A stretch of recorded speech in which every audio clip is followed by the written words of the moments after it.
अजीत डोभाल ने अपना काम शुरू कर दिया, यानी कि रशिया की तरफ से बहुत बड़ा स्टेप नजर आया। पाकिस्तान और इंडिया के दरमियान जब भी ताल्लुकात अच्छे होने लगते हैं तो ये फौजी कुछ ऐसा करवाते हैं कि ताल्लुकात में कशीदगी पैदा हो जाती है। पाकिस्तान कि आपकी फौज की वजह से आपका आधा मुल्क टूट चुका है। ये फौजी पतलूने उतार रहे थे 16 दिसंबर 1971 को, आपको याद होगा। आप गलत कर रहे हैं। नहीं, मैं गलत नहीं कर रहा हूँ। मेरा दिल करता है कि पाकिस्तान के ऊपर एक सिविलियन कंट्रोल हो। इसकी टाइमिंग को किस तरह से देख रहे हैं आप? जी जनरल साहब, पाकिस्तान को एक और टेंशन अब होने वाली है। रूस से भारत को आसमान का रक्षक मिल गया। अमेरिका ने भारत को ग्रीन लाइट दे दी कि जाओ बेटा पाकिस्तान को ठोको। एक बहुत कमाल के एयर डिफेंस के लिए मिसाइल्स भेज दिए हैं कि भारत ने 131 मिलियन डॉलर में अमेरिका से हॉक आई सिस्टम खरीद लिया। जो Hawk President Putin sends Igla S missiles है कि अब हम झेलम के भी पानी को रोकेंगे। अब भारत को रूस से एयर डिफेंस मिसाइलें भी मिल गई हैं। रूसी मूल की ईगला एस मिसाइलें जिसकी खेप मिली है। चाइना और पाकिस्तान दोनों शॉक में हैं और पाकिस्तान की आर्मी ने सरेंडर करना शुरू कर दिया। ये इंडिया के एयर डिफेंस सिस्टम को बहुत स्ट्रॉन्ग बना रहे हैं। दोस्तों, भारत ने चिनाब के पानी को रोक दिया है। नाज़रीन, एलओसी के ऊपर, लाइन ऑफ कंट्रोल के ऊपर क्या हो रहा है, वहां पर चीजें हीट पकड़ रही हैं। अब खबर, भारत ने अपनी क्रिकेट सीरीज बांग्लादेश और इंडिया और पाकिस्तान के बीच क्रिकेट सीरीज को बैन कर दिया, सस्पेंड कर दिया। बड़ी खबर आपको बता दें, पाकिस्तान के साथ बढ़ते तनाव के बीच रक्षा मंत्रालय का एक और बड़ा फैसला। जबलपुर के आयुध निर्माण फैक्ट्री में कर्मचारियों और अधिकारियों की जो छुट्टियां हैं वो रद्द कर दी गई हैं। ये जो मिसाइल्स हैं, शिपमेंट है Russian Igla S air defence missiles.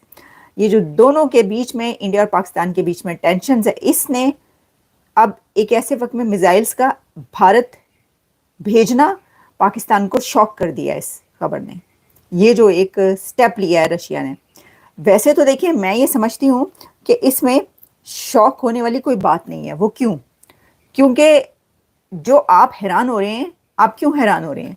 Russia तो इंडिया का बहुत ही गहरा दोस्त है। आप ये सोच रहे थे कि रशिया इंडिया को कोई ऐसे मिसाइल्स नहीं भेजेगा?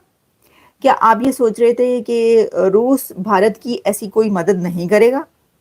अच्छा, मदद तो करनी थी भारत के। तो जितने मैं तो ये देख रही थी कि बल्कि अमेरिका की तरफ से भी कोई बात की जा रही है किसी मिसाइल की, हॉक या कुछ इस तरह का नाम आ रहा है।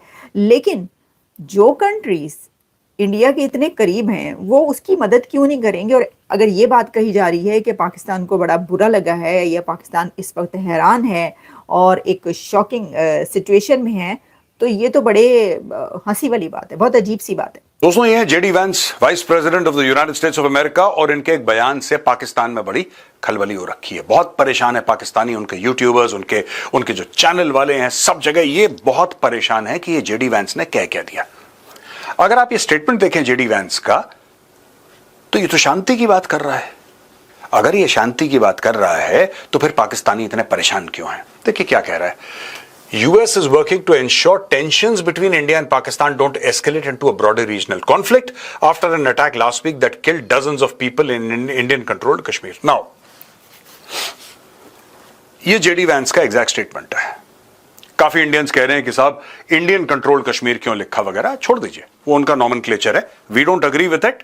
आप एक दूसरे कॉन्टेक्स्ट से इसको देखिए, ठीक है? अगर आप इसको इग्नोर कर सकते हैं तो मैं आपको कुछ और समझाने की कोशिश करूंगा। ये जो रेड में है ना, India and Pakistan don't escalate into a broad regional conflict. अब दोस्तों, इस पूरी चीज का पाकिस्तान ने क्या मतलब निकाला, और जो निकाला है ना बिल्कुल ठीक निकाला है, गलत मतलब नहीं निकाला है। पाकिस्तान ये कह रहा है कि ये जो रेड में लिखा है ना, मैंने अंडरलाइन करके, India and Pakistan don't escalate into a broader regional conflict, यानी कि देखो ये जो जंग है, हम ये नहीं चाहते कि ये बहुत बड़ा इसमें कोई रायता फैले, पूरे इलाके में ये ना फैल जाए। यानी कि अगर आप जाके पाकिस्तान को ठोक दें, हमें कोई आपत्ति नहीं है।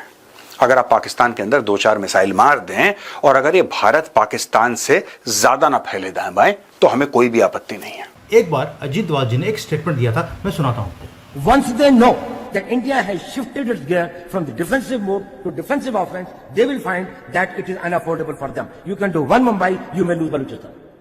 There is no nuclear war involved in that. There is no engagement of troops. If you know the tricks, we know the tricks better than. अब आपको याद आ गया कि इन्होंने 2012-13 में बोला था कि डू 26/11 मुंबई अटैक आपने दोबारा से किया, यू विल लूज बलोचिस्तान। ये एक वार्निंग नहीं थी, एक प्रोफेसी थी, भविष्यवाणी थी, और आज वो भविष्यवाणी सच हुई। बलोचिस्तान आग में झुलस रहा है और इंडिया की स्ट्रेटेजिक पेबैक का टाइम आ गया है। Pakistan is on fear, fire and fear also. क्यों बोल रहा हूँ, ये देखिए एक वीडियो दिखाता हूँ। ये है पाकिस्तान की आर्मी बलोचियों के सामने सरेंडर कर रही है, हथियार गिरवा दिए हैं। ये बुरा जो ढेर दिख रहा है आपको बलोचियों के सामने, ये इनकी पाकिस्तान के हथियार हैं आर्मी के। 50 से ज़्यादा लोगों ने वहाँ पे सरेंडर कर दिया, चौकियाँ छोड़ दी हैं। एक तो पहले ही लोग कम थे, और ये देखिए बलोचियों ने पूरा एरिया कब्जे में कर लिया है जहाँ पर पाकिस्तान की आर्मी थी। ये हॉकाई सिस्टम भारत ने ख़रीदा है किसके लिए? मैरीटाइम सिचुएशनल अवेयरनेस के लिए। यानी कि यदि हॉकाई सिस्टम को आप लगा देते हैं अपने शिप्स के ऊपर, तो वो हर चीज़, छोटी छोटी चीज़, ना केवल उस मैरीटाइम एरिया में, लेकिन और भी जहाँ पे भी कहीं पे भी कोई ओपन कम्युनिकेशन हो रहा हो, कई जगह तो एनक्रिप्टेड कम्युनिकेशन भी वो पिकअप कर लेता है। किसी भी तरह का कोई कम्युनिकेशन हो सकता है, वो ऑफ द एयर पिक कर लेता है, ऑफ द एयर पिक कर लेता है। आप ये बताइए कि हमारे भाई लोग क्या करेंगे? वैसे भी उनकी स्थिति यह है कि अब वो और कुछ नहीं कर पा रहे, तो फिर दिखा रहे हैं कि साहब हमने अबाबील को लॉन्च कर दिया, और हमने 450 किलोमीटर वाली हमने अब्दाली को लॉन्च कर दिया। पाकिस्तान वाले खुद कहते हैं कि साहब देख लीजिए कि इनकी स्थिति कितनी ख़राब है कि इनके जो पूर्वज थे उनके ऊपर जिन्होंने अत्याचार किया, जिनकी सलवारें खोली और सलवार खोल के उनका ख़तना किया और उसके बाद उनको मुसलमान बनाया, उसको ये अपना आदर्श पुरुष मानते हैं। तो वो अब्दाली मिसाइल उन्होंने दागी, लेकिन इन सब के दागने से क्या होगा? क्योंकि ये साफ साफ दिख रहा है कि भाई जो 3 सेक्टर हैं, आर्मी और नेवी और एयरफोर्स, वो तीनों में भारत को सुपीरियॉरिटी हासिल है, और जो नेवल स्फीयर है उसमें जो सुपीरियॉरिटी है वो ऑलमोस्ट 10-1 है। अब ये 10-1 जो सुपीरियॉरिटी है उसमें तो तुम्हारी अबाबील क्या कर लेगी, तुम्हारा नसर क्या कर लेगा। बट पाकिस्तान तो पाकिस्तान है। वहां के डिप्लोमेट ने तो कह दिया हम तो न्यूक्लियर बॉम्ब चला देंगे यदि भारत ने इंडस के पानी को रोक दिया। दोस्तों, भारत ने पानी रोक दिया, कर दिया एक्ट ऑफ वॉर। अब देखते हैं कौन क्या चला रहा है, और इसके साथ दुनिया को मैसेज है, पाकिस्तान के ये जो न्यूक्लियर धमकी है ये इसी प्रकार से खोखले हैं। ये इनको अपने जान की इतनी ज्यादा पड़ी है कि ये कभी सोच भी नहीं सकते न्यूक्लियर वेपन चलाने की।